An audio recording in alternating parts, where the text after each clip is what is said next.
Tucker was everything you'd imagine a black bear cub to be: soft-eyed, clumsy, curious, and so heartbreakingly innocent that most people only needed one look to fall in love.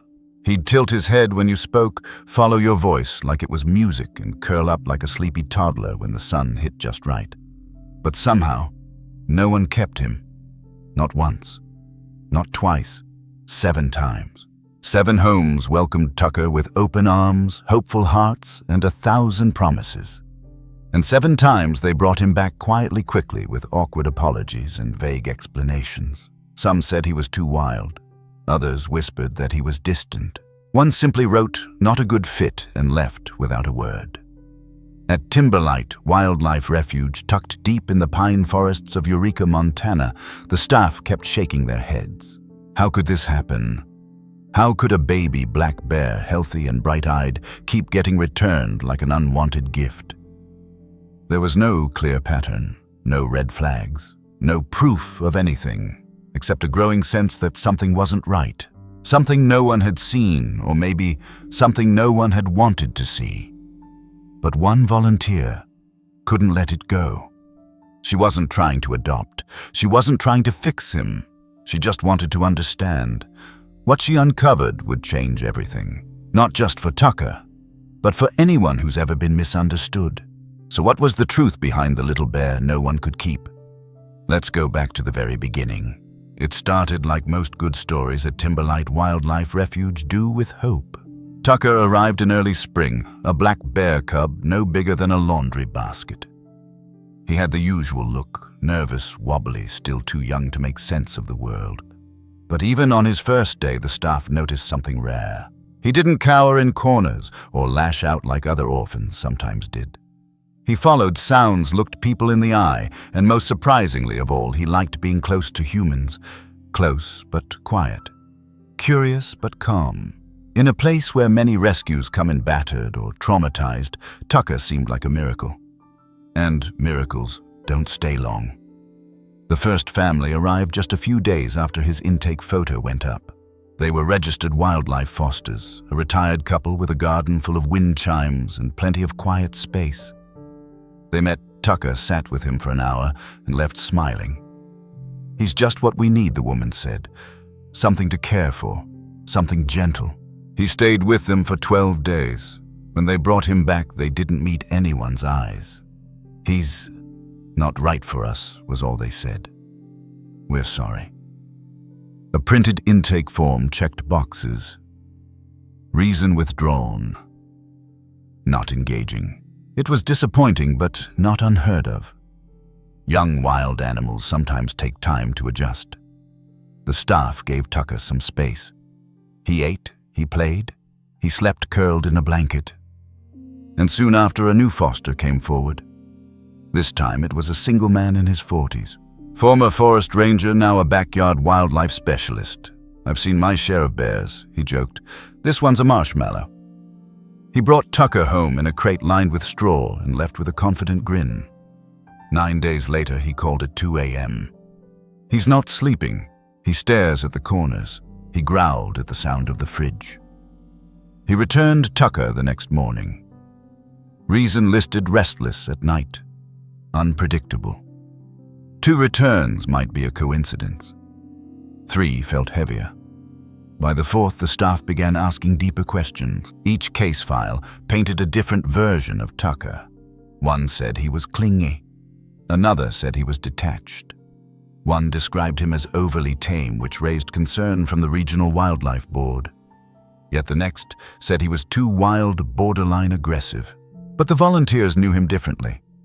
They watched him nudge gently into people's knees when they sat still. They watched him tip over a feathered toy like a toddler. They watched him paw at mirrors, tilt his head at birdsong, nibble watermelon pieces as if he were savoring each bite. And still, every time he left, he came back. Not with bite marks or illness, not with trauma, just returned.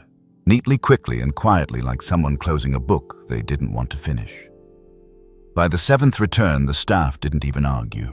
The family, a couple with a fenced pasture and experience with fox kits, walked in, gave back the travel crate, and said, "We don't know how to explain it. Something about him just made the dogs anxious. We think it's best. No eye contact, no hugs goodbye. Margaret was there that morning. She didn't say much, just helped lift the crate from the trunk. Tucker didn't resist. He never did. He just sat unmoving, watching her through the mesh, with eyes too calm for a creature who'd been rejected 7 times. That look lingered with her all day. Margaret wasn't new to disappointment. At 63, she'd lived through her fair share, lost siblings, a broken marriage, and the long ache of watching her only child move 5 states away. She wasn't the kind to be dramatic, but something about Tucker stayed in her chest like a stone that wouldn't soften.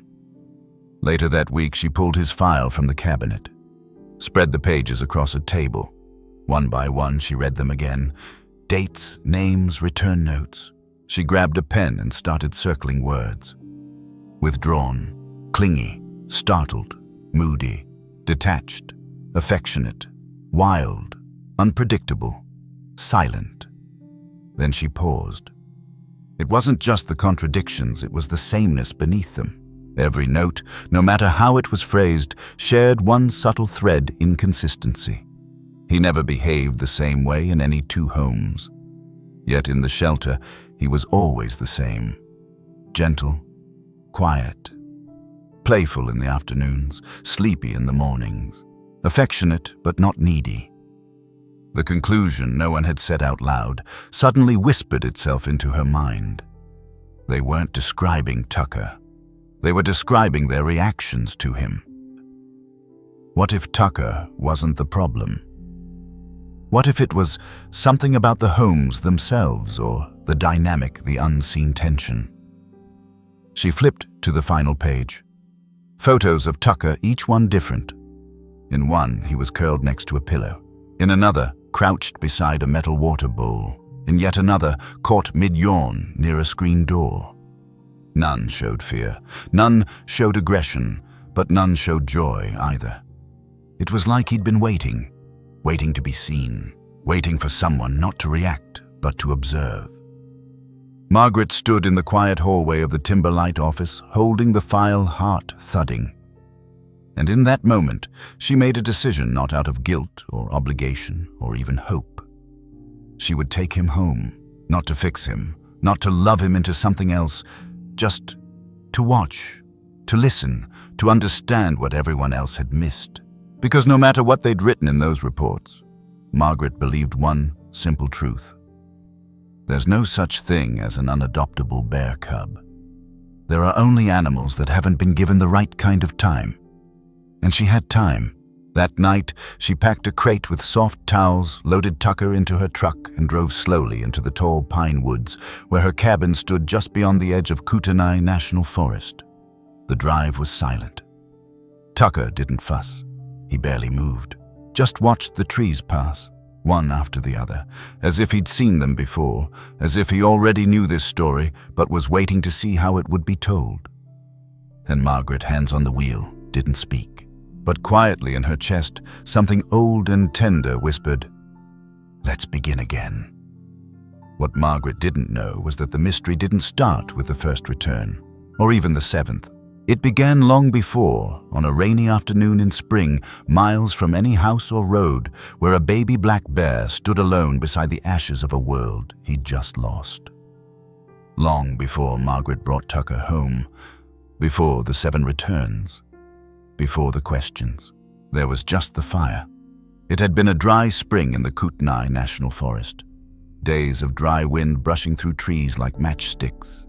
Then one thunderstorm, one jagged lightning strike, and the north ridge of Grave Creek lit up in flames. By the time first responders reached the area, the fire had scorched nearly 40 acres. Most of the wildlife had fled, but early the next morning, a pair of volunteer firefighters spotted movement by the roadside, a small shape curled in the wet ash, barely breathing. It was a bear cub, no more than 4 months old. Black fur streaked with soot, paws trembling, eyes unfocused. He didn't run. He didn't cry. He just stayed still right where he was found, as if whatever he was waiting for wasn't coming back. No sow was ever recovered. No tracks led away. No other cubs, just one. He was rushed to Timberlight Wildlife Refuge, weak, dehydrated, and silent. Staff named him Tucker, a soft, easy name like something you'd whisper to a child just before they fall asleep.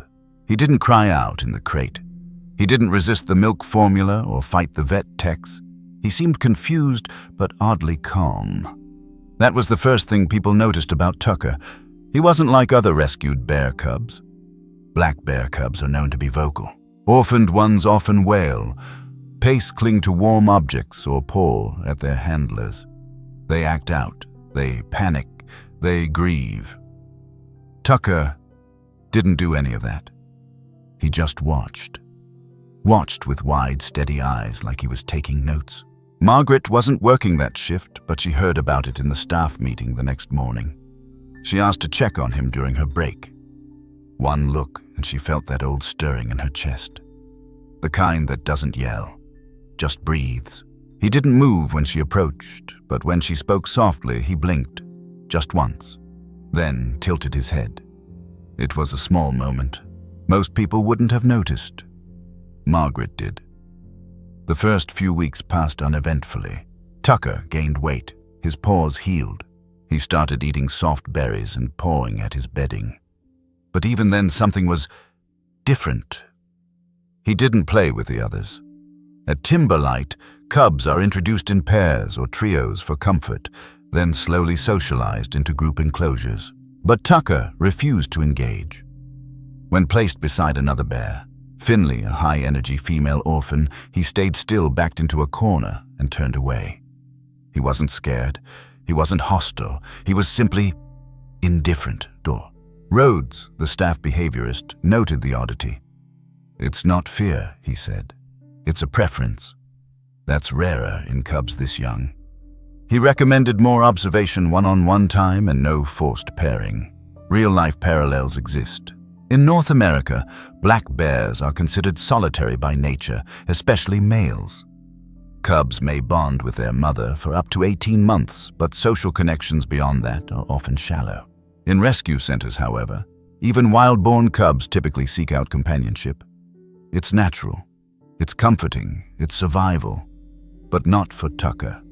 He wasn't withdrawn. He was alert, engaged, but always alone. The staff used to joke that Tucker was an old soul. But as time passed, the nickname felt less like a joke and more like a quiet truth. There's a term used by wildlife specialists, early detachment. It describes animals that are separated from their parent too soon, often in traumatic circumstances. Not only do they miss out on learned behaviors, how to forage, how to sense danger, they also lose the bond that teaches them safety, affection, and connection. Tucker had likely lost his mother right in front of him. And something about that moment, the fire, the fear, the silence afterward, had frozen part of him in place. He trusted people, but not animals. He accepted care, but not comfort. And in the quiet of his enclosure, when the lights were low and the halls empty, he would sometimes press his nose to the wall. Not pacing, not crying, just pressing, as if looking for a door that wasn't there. Margaret often found him that way. She didn't always speak. Sometimes she'd just sit. She wasn't assigned to his wing, but she checked in, brought pieces of a cut apple, and sang softly while sweeping nearby. She didn't expect a reaction. She just wanted him to know someone stayed. There's a small lesson in that. Most people think animals heal through food safety routine, and they do. But some, like Tucker, need presence more than anything else. Not to be fixed, not to be cheered up, just to not be left alone with a memory that only makes sense in silence. One afternoon, Margaret brought him a large branch, still green with bark and scent. Bears love enrichment. Most cubs would have shredded it within minutes.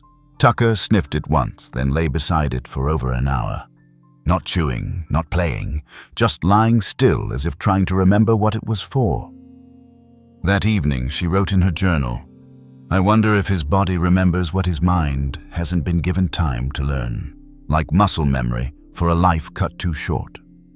A few weeks later, as Tucker grew stronger, the team approved him for limited fostering. His independence made him a good candidate for calm home environments. Margaret felt a small tug in her chest, but said nothing. He's ready, she told herself, and he did seem ready. He walked into his first foster home with no fuss, ate well, slept soundly, at least at first. What followed, of course, was the beginning of the cycle. 7 homes, 7 rejections, each with its excuse. But what if all those behaviors, clingy, cold, moody, detached, weren't issues? What if they were all fragments of something much deeper? Margaret didn't know it yet, but by the time she took Tucker home, she was walking straight into the center of that mystery. She thought she was observing a bear, but the truth was, Tucker was observing her too, and everything that had begun beside the ashes of a fire, everything he couldn't express in growls or gestures, was waiting to be understood. Not cured, not trained, just seen. What happens when a pattern repeats, but no one knows what it means? When the same animal is welcomed and returned again and again, and everyone looks away. Every foster family began with the same look, eyes, soft voice, full of hope, arms ready. The first one held him like you might cradle a toddler. "He's precious," the woman said, wrapping Tucker in a flannel towel lined with lavender. Her husband set up a shaded enclosure on their porch. They called to check in 2 days later, said he was eating well, that he followed them with his eyes, and that he liked music. On day 11, they returned him.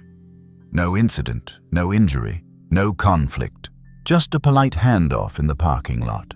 "He's not what we expected," the woman murmured. "We thought we were ready, but he's too quiet. He doesn't respond to touch. It feels like he's not here." That line stuck with Margaret. Not really here. She wrote it down in her notebook. The second family came from the next county, an older couple who had raised raccoons and even a juvenile deer. They installed a camera to track Tucker's movements. The footage showed him exploring his outdoor pen at night, sniffing the fence and digging gently in the grass. He didn't cause problems, but by day 6, their dogs stopped sleeping. "They're on edge," the man said. "We don't know why. Tucker doesn't bark, doesn't even growl, but there's something about him, a presence. The dogs won't go near him." Returned. Reason listed. Disturbs existing pets. The third foster lived alone, a retired park ranger named Hal. Lived in a converted shipping container up in the hills. He'd worked with wildlife for decades, kept a daily log of bear behavior. He was excited to take Tucker. "He needs calm. Not a circus," he said. In his log, day 1 slept for 5 hours straight. Very still. No pacing. Ate raspberries from my hand. Day 2. Doesn't react to most sounds. Avoids light. Won't step onto rugs. Watched me for over 30 minutes without blinking.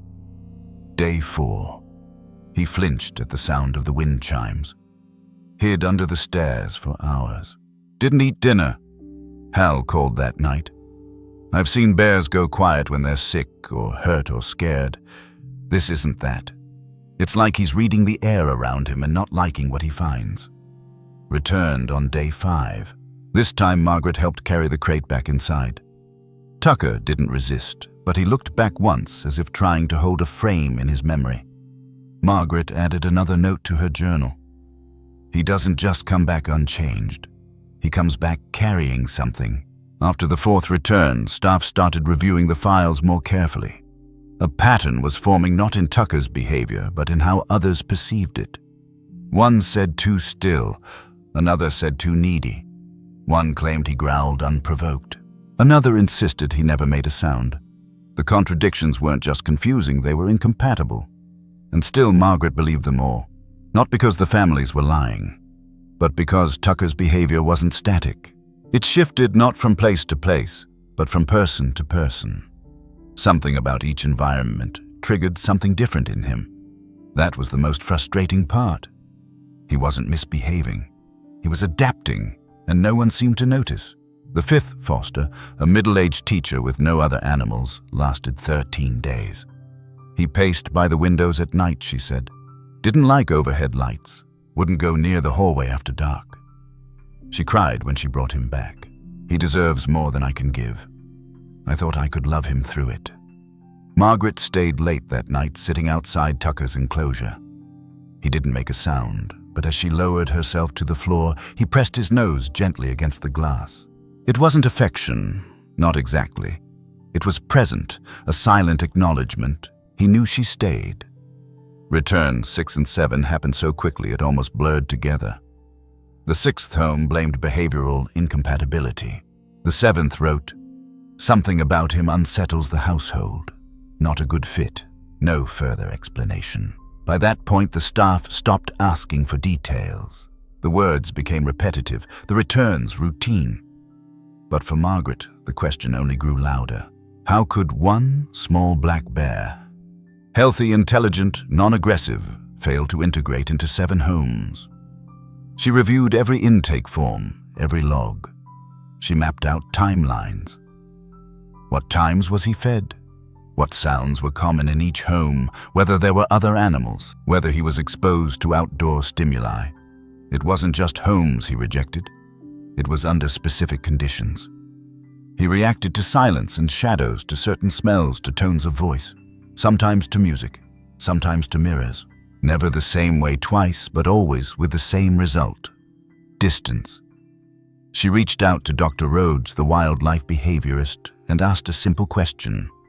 Can trauma live in places, not just in moments? His answer came without hesitation. Yes, especially for bears. They're sensory creatures. They don't just remember what happened, they remember how it felt. That changed everything. What if Tucker wasn't acting out, but reacting? What if the places people brought him into carried echoes of energy, of tension, of fear? And he simply mirrored it back. And what if those reactions unsettled people in ways they couldn't explain, so they blamed the bear? It wasn't malice. It was discomfort. And most people don't stay long with what they don't understand. That realization softened something in Margaret. It wasn't anger. It was clarity. Tucker wasn't failing the homes were failing him. And maybe that was no one's fault. Maybe it was just a truth we rarely name. Wild animals carry more than instinct. They carry memory. And memory in a creature with no words speaks through behavior. The lesson. Sometimes when we ask, what's wrong with this animal, the better question is, what has this animal lived through that we haven't seen? That's why Margaret made her decision. Not to fix, not to tame, but to see. To give him one place where memory wasn't a threat, where silence didn't mean abandonment, where he could exist without having to prove his worth through cuddles or compliance. Not a home, a pause, a space to just be. And maybe in that pause something else could emerge. Not the perfect pet, not the rewilded rescue, but the truth. The truth, however, doesn't always arrive gently. Sometimes it claws at the windows. Sometimes it wakes you in the middle of the night. Sometimes even when you mean only to watch, you find yourself at the center of something you never meant to carry. Margaret didn't tell anyone at first. Not the other volunteers, not her sister who called on Sundays, not even Dr. Rhodes, who had quietly begun reviewing Tucker's patterns with growing concern. She just filled out the form, signed her name, and scheduled a pickup for Tuesday. By then, the staff had stopped asking, "Are you sure?" They trusted Margaret. She'd been at Timberlight Wildlife Refuge for over a decade. She'd helped rehabilitate injured raccoons, raised 2 orphaned fawns, and once bottle-fed an owl back to health after a brutal ice storm. But this was different. Tucker was different. He wasn't just a creature to care for. He was a puzzle no one could solve. A black bear cub that seemed fine on paper, sweet in person, but still unplaceable. 7 homes had tried and failed. Each return left more questions. And yet something in Margaret whispered, not louder, just steadier, "There's something here you're meant to understand." She drove the shelter's transport van up the winding road to her cabin on the edge of Kootenai National Forest. Early spring sunlight filtered through the trees. Pine needles carpeted the gravel. As the van bumped along, Tucker lay silent in his crate head turned slightly toward the passenger window. He didn't fuss. He didn't pace. He just watched. Margaret noticed that right away. The way he watched. She parked by the woodshed, carried the crate into the back room of her cabin, cool, dim, quiet. She'd cleared the space days before soft bedding water fruit, a well-secured door. No noise, no pressure, just a room to breathe. She didn't open the crate immediately. She sat beside it on the floor, unwrapped a sandwich, and started talking. Nothing dramatic, just ordinary things, what the weather had been like that morning. How long did it take to clean pine sap from the porch? A hummingbird she saw yesterday fighting with a bee. Tucker didn't make a sound, but after 15 minutes, he shifted, and after 20, he stepped out. No rush, no fear. He walked once around the room, sniffed the walls, then curled up in the far corner back to the door. That night, Margaret stayed in the living room. She read a mystery novel by the fireplace, boiled tea on the stove, and paused every so often just to listen. Nothing, no scratching, no huffing, just breathing. And that was the beginning. She didn't call it fostering, not even to herself. She called it holding space. There were no expectations, no schedules, no performance. Each morning she left Tucker's door open while she cleaned nearby. Sometimes he came to the threshold, sometimes he didn't. He seemed most comfortable between 10 a.m. and 2 p.m. a window. Margaret came to call his yes hours. During that time, she sat with him, not touching, not staring, just present. Day by day, he edged closer, not to be pet, but to be near. By the end of week 1, he'd begun following her, not always, not eagerly, but softly. Like he was drawn to her rhythm. Like he could finally predict something. At night, she wrote everything down. Day 3, he flinched at the sound of my tea kettle, but didn't hide. Day 5, slept outside the door for 2 hours. Day 7, I sang an old folk song while sweeping. He leaned against the wall to listen. Those entries became a kind of mirror, not of Tucker's progress, but of Margaret's own quiet shifting. She began to notice things she'd overlooked for years. The exact moment the forest changed color at dusk, the pattern of raindrops on her tin roof. How silence isn't really silent, it's filled with tiny signals if you're willing to hear them. And she realized Tucker had always been listening. He didn't miss cues, he heard everything. He just didn't respond the way people expected. Maybe that was the problem. We label animals as distant or cold when they don't perform affection on our terms. But wild creatures don't play by those rules. Their trust isn't loud. It's slow, fragile, earned. That's when she remembered something Dr. Rhodes once said. Most animals don't fail the human world. The human world fails to speak their language. Tucker wasn't unbonded. He was speaking all along. People just hadn't known how to listen. Then came night 10. It was almost 11 p.m. Margaret had just finished brushing her teeth when she heard the first sound, a sharp scrape against the screen door. She froze. Then came a low growl. Not angry, not aggressive, just tense. Margaret stepped out of the hallway and saw Tucker, back arched, ears pinned, claws pressed against the screen. His eyes were locked on the darkness beyond the porch. Then a shadow passed across the moonlight. A raccoon. It scurried off quickly. But Tucker didn't relax. He began pacing, huffing, low rhythmic grunts rising from his chest. Margaret didn't approach. She waited. After 2 minutes, he backed away and sat by the door, still alert, still rigid. It took another 10 before his breathing slowed. When he finally lay down, his back was to her again. Not in defiance, in self-preservation. That was the first time Margaret saw it, the behavior described in some of the returns. The pacing, the tension, the alertness. It wasn't aggression.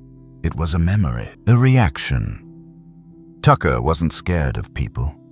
He was scared of what came through the doors, what waits in shadows, what appears suddenly without warning, without control. Margaret wrote that down in her journal. He doesn't fear noise. He fears surprise. The next day, she called Dr. Rhodes, described what she saw. He confirmed what she'd suspected: trauma triggers, likely formed during the fire, possibly linked to sounds or movements he couldn't process as a cub. He doesn't need discipline. Rhodes said gently. "He needs predictability." Margaret nodded, and quietly another truth settled in. This wasn't going to be a quick stay. Tucker wasn't a house guest. He was a story still being written. And maybe, just maybe, she was part of the next chapter. But healing isn't a straight line, and even the softest bond can be tested.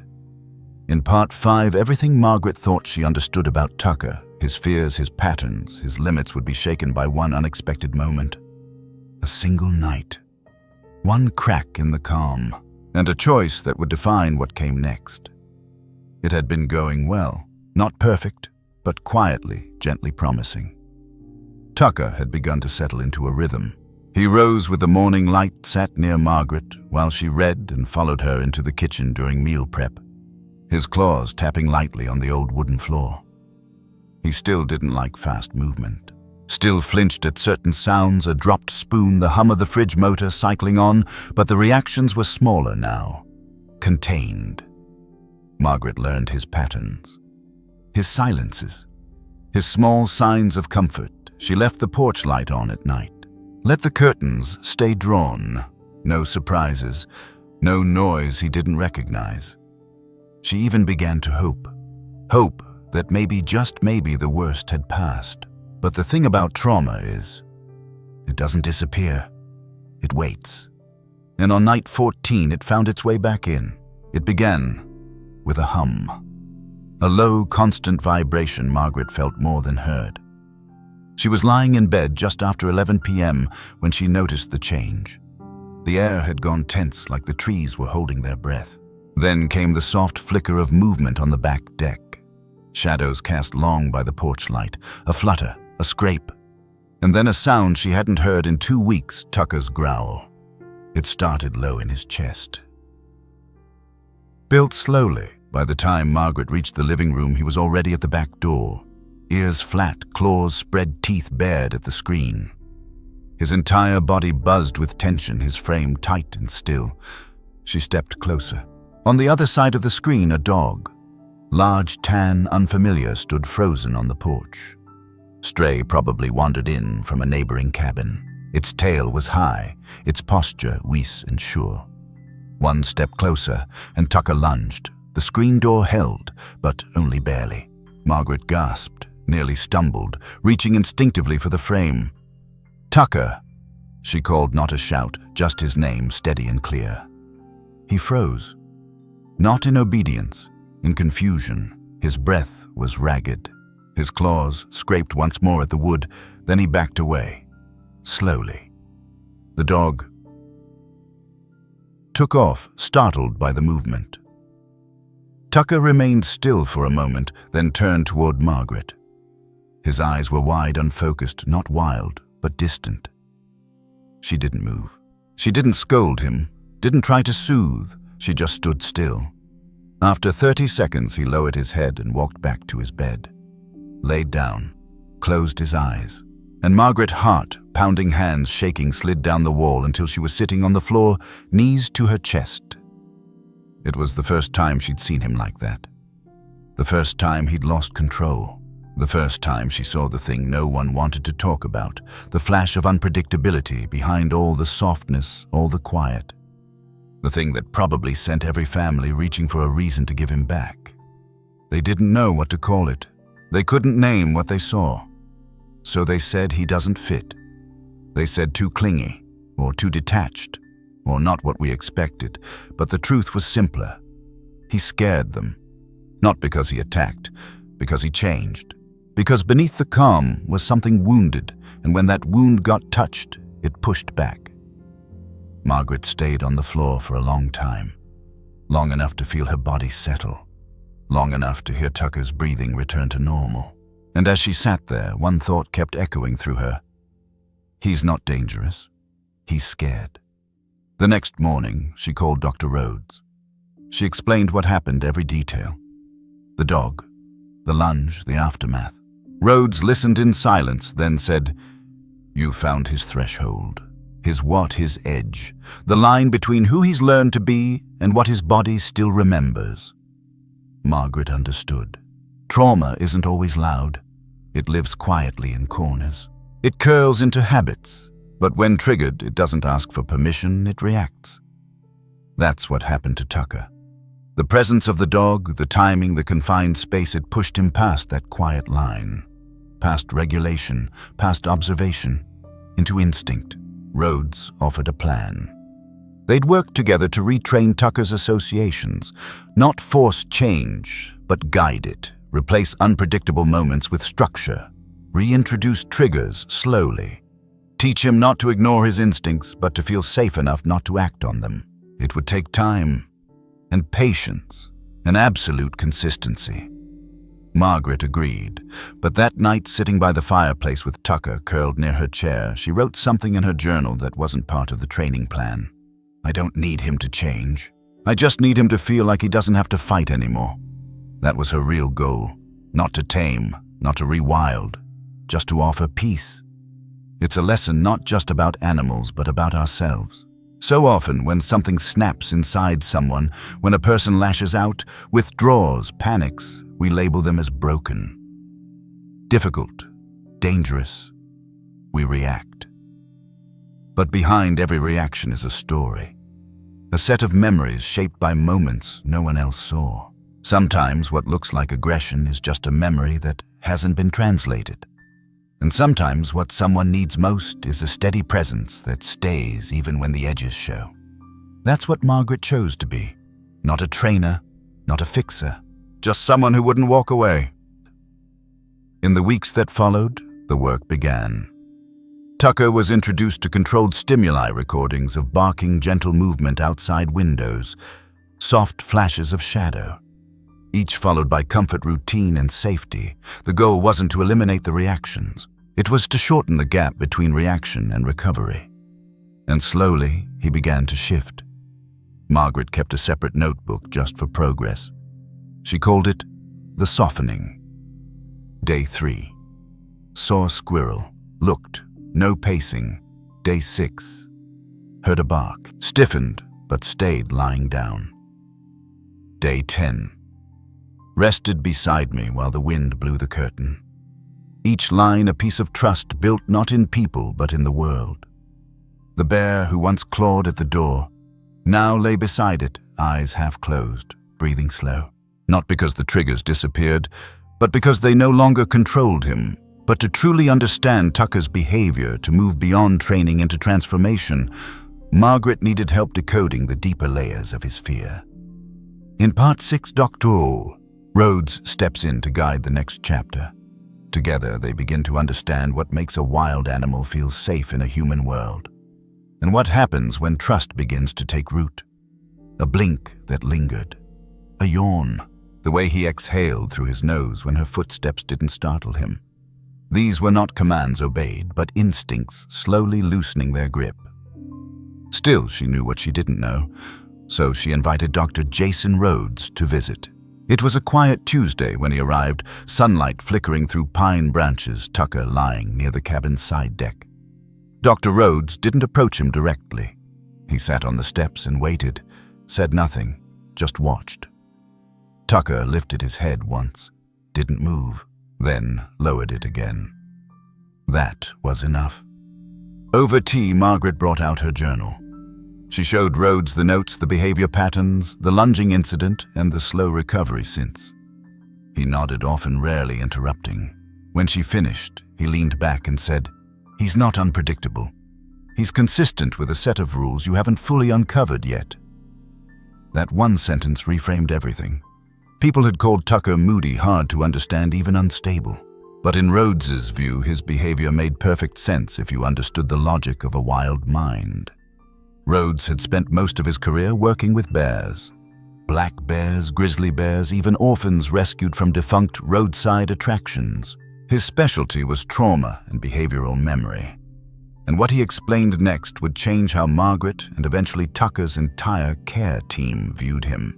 Black bears are masters of association. They don't just remember events. They remember the conditions around those events, smells, sounds, temperatures, and even the time of day. When a bear experiences fear or pain, their brain stores not only what happened, but how it felt to be there. So when something even vaguely similar happens again, the body reacts. Rhodes called it contextual imprinting. And for orphaned cubs, especially those rescued after high-stress events like fire or noise trauma, this imprinting can form early and powerfully. Tucker Rhodes suspected had formed such an imprint the night his mother died. That trauma hadn't been a single flashpoint. It was sensory smoke in his lungs, the roar of fire, the collapse of trees, the smell of burned earth.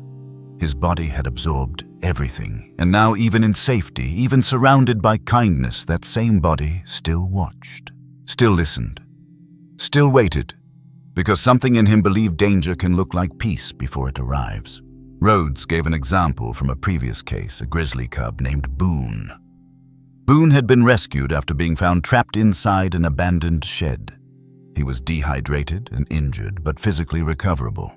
What no one realized was that the shed had had an old gas-powered generator inside one that made a soft ticking noise when cooling down. Boone associated that sound with pain. Months later, even after full rehabilitation, Boone would panic whenever he heard a refrigerator motor or the tick of a cooling engine. Not just fear shut down, hiding trembling loss of appetite. The team only uncovered the root cause after tracing back every consistent element across multiple episodes. Boone didn't need medication. He needed new associations. Margaret listened carefully, then asked the question that had been building in her for weeks. Can it change? Rhodes smiled. Not erase, but rewire. Yes, not by force, not with obedience training, but with safety repeated until the body begins to trust its signals again. That's where healing begins. So they started building a new plan.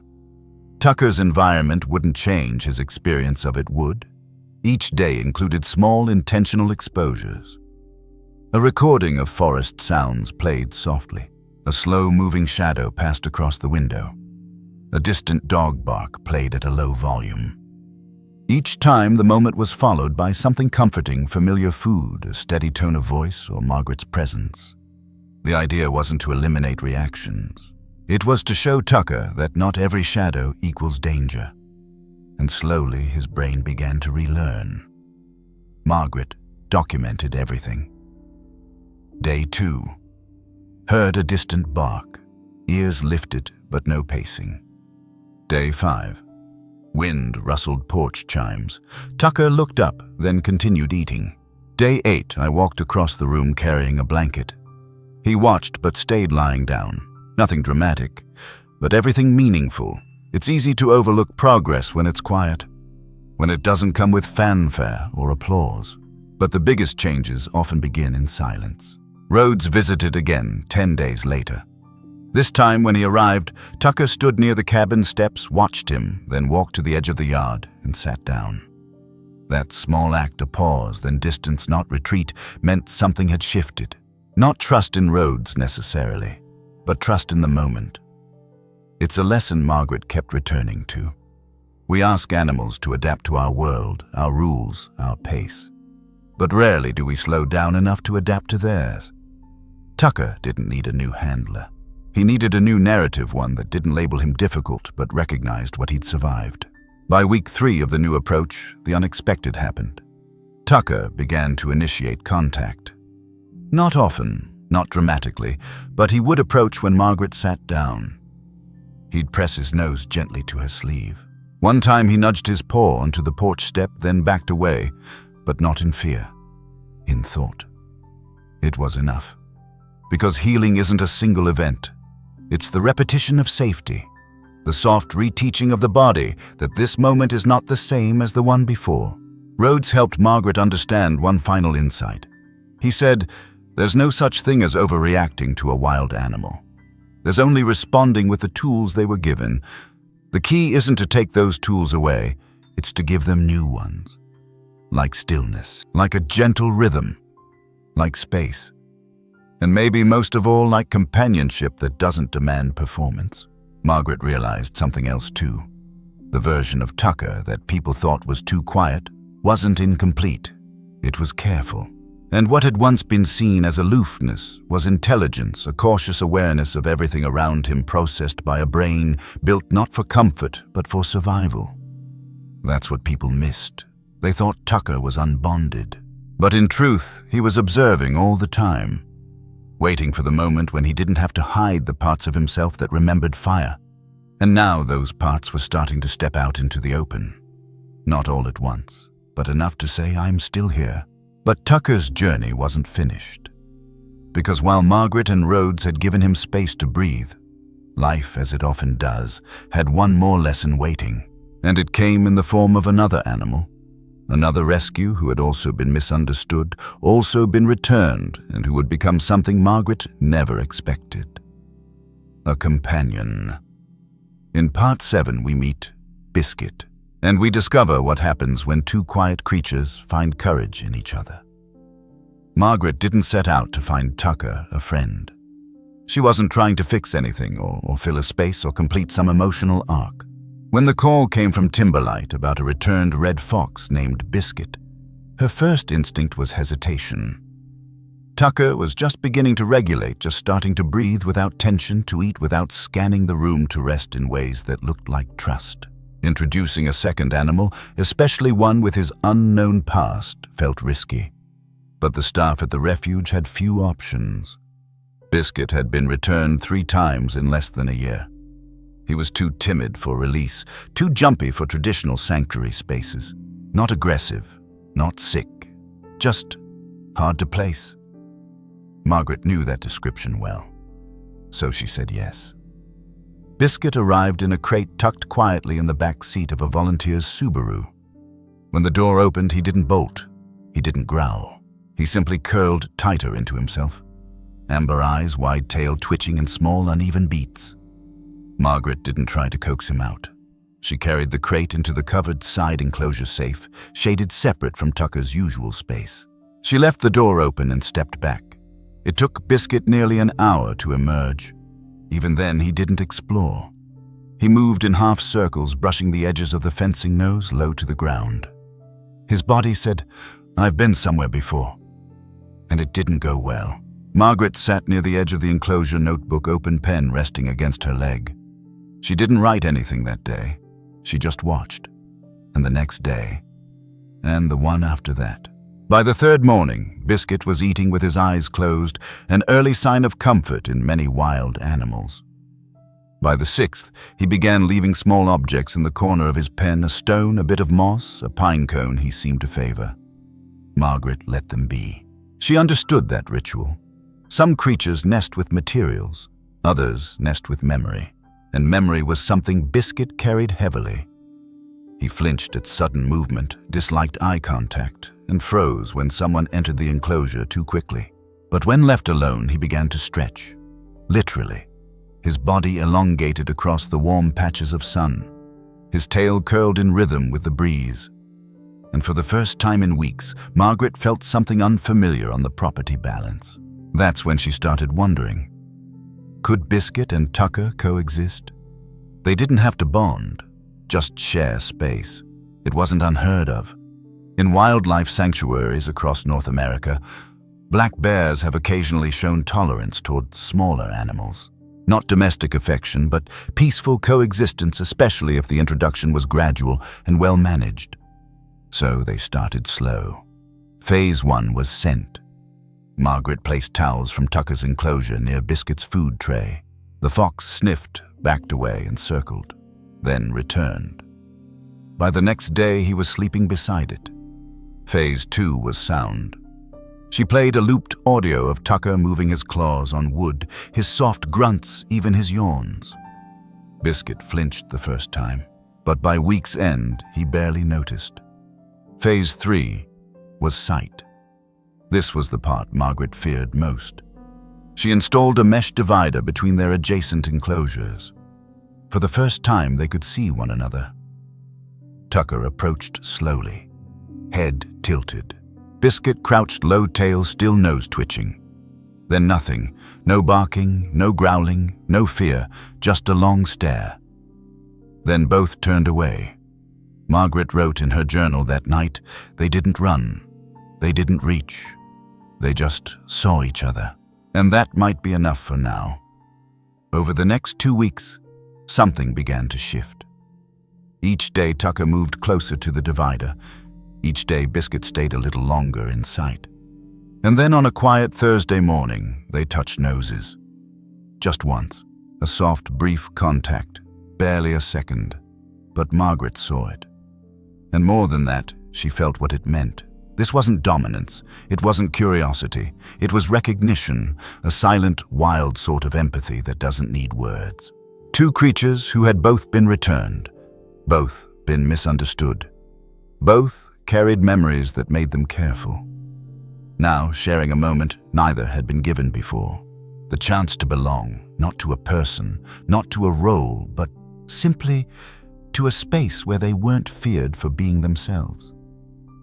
That afternoon, Margaret opened the gate between the enclosures. Not fully, just a crack, enough for one to cross. They didn't, not right away. But by sunset, Biscuit lay near the center line and Tucker rested on the other side, facing opposite directions, but close enough to share warmth. That night, Margaret couldn't sleep. Not from worry, but from something quieter. Gratitude and wonder. Because this wasn't part of any training plan.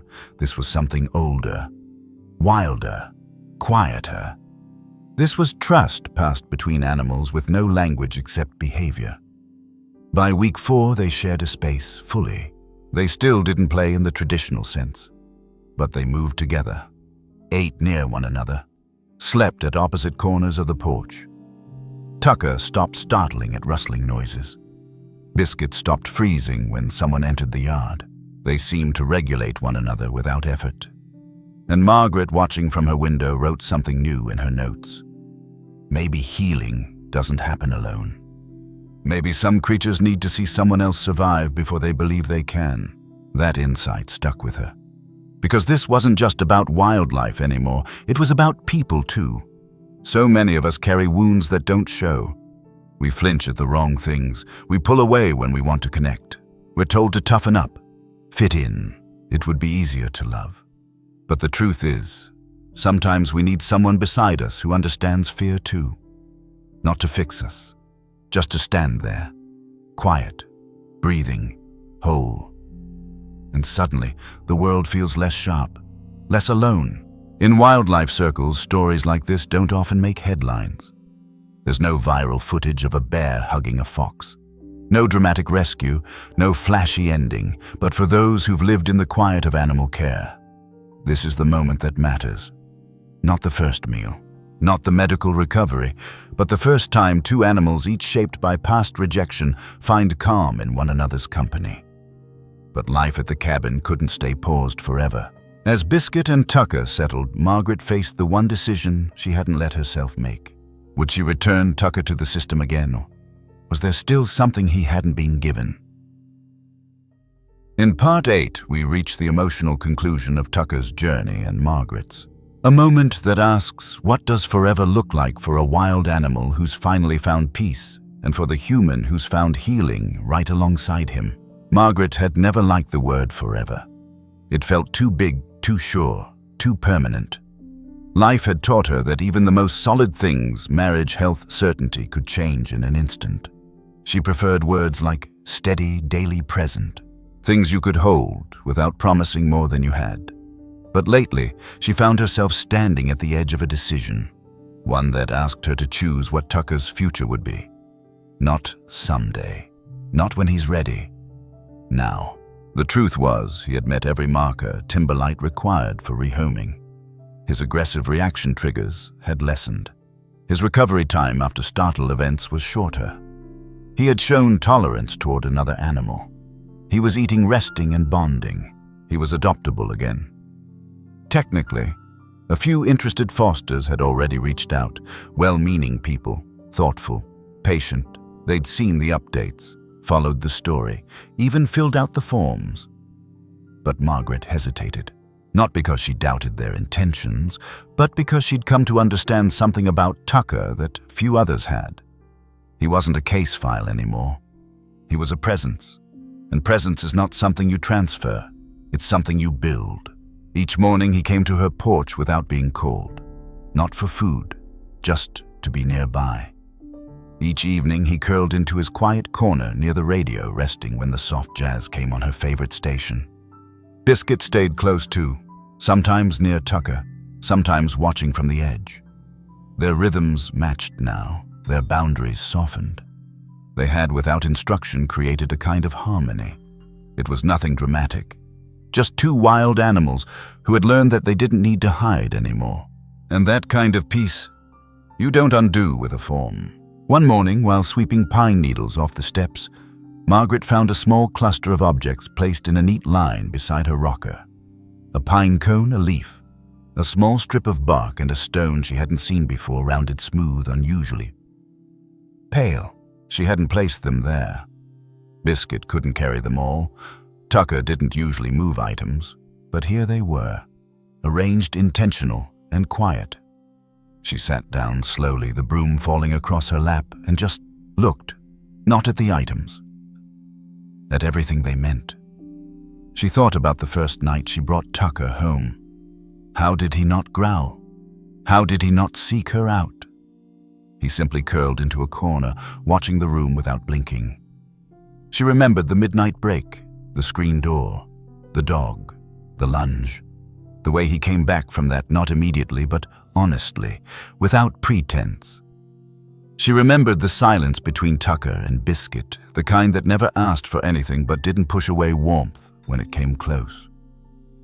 And she remembered the question no one ever asked her directly, but one she could feel now pressing on her ribs like breath. What does this animal still need? The answer wasn't shelter, or training, or exposure, or correction. It was continuity. The safety of waking up and finding the same trees. The same hands are placing food nearby. The same voice hums while sweeping. The same rhythms that told his body, "You are not where the pain began." And if Margaret could give him that, if she was already giving him that, then why start over? She picked up the stone. Cool, light, perfectly shaped by time and water. She held it in her hand until it warmed. Then, without thinking, she placed it back exactly where she found it. She would stay, and so would he. She contacted Timberlight the next day, filed the official paperwork, permanent sanctuary care, not for release, not for rehoming. He would live with her under wildlife supervision, regular checks, license support, but he would not be passed again. She didn't throw a party, didn't post it online. She just bought a second water bowl and moved Tucker's bedding a little closer to the fireplace. That night, he lay on the rug. Biscuit curled a few feet away. Margaret sat nearby, sipping warm tea from a mug she'd had for 20 years. No fanfare, no music, just breathing, just presence, just home.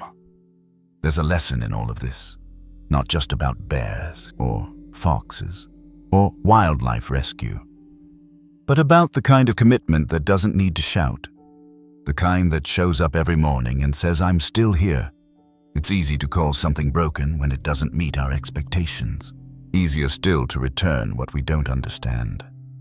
But sometimes healing doesn't ask for a fix. It asks for someone willing to listen without solving, to sit nearby without forcing comfort, to love something without needing it to change.